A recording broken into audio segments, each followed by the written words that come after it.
দল নির্বাচনের জন্য সবসময়ই প্রস্তুত এবং আমরা আশাবাদী মানুষের ম্যান্ডেট নিয়ে ইনশাআল্লাহ আগামী ফেব্রুয়ারিতে বিপুল ভোটে দলের শেষে জয় হবে ইনশাআল্লাহ এবং মানুষের জনরাই নিয়ে বিএনপি তারেক রহমান সাহেবের নেতৃত্বে ইনশাআল্লাহ রাষ্ট্র পরিচালনার দায়িত্ব পাবে ইনশাআল্লাহ। আচ্ছা, পিআর এবং গণভোটের কথা হচ্ছে, এই বিষয়ে কি অভিমত আছে আপনার?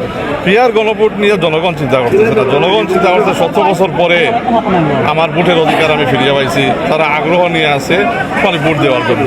এই আগামী election is about people's participation, এইটাই মানে প্রাধান্য পাবে। নির্বাচনে সাধারণ মানুষের মনে শঙ্কা কাজ করছে। গতকালকে আঞ্চলিক একটি সেমিনারে এরকম অনেক স্টেক হোল্ডাররা এটা বলছেন।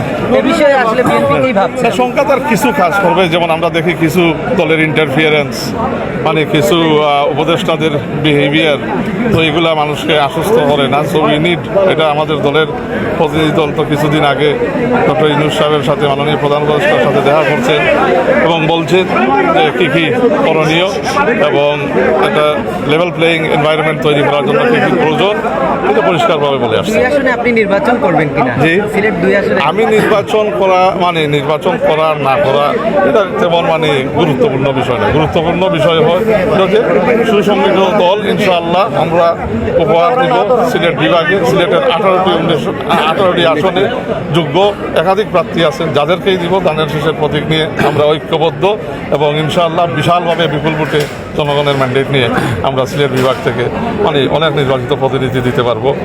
উপহার আমাদের ভারতের চেয়ারম্যান জননেতা তারেক রহমানকে, দেশনেত্রী বেগম খালেদা জিয়াকে এবং মানুষের ভালোবাসায় আমরা ইনশাআল্লাহ সরকার গঠন করব। সবচেয়ে এক্সক্লুসিভ কোয়েশন আছে, তারেক রহমান কবে আসছেন দেশে? আসছেনি, সেটাই তো আপনারা পাবেন এর মধ্যে, যেহেতু নির্বাচন ইনশাআল্লাহ আমরা আশা করি ফেব্রুয়ারিতে হবে।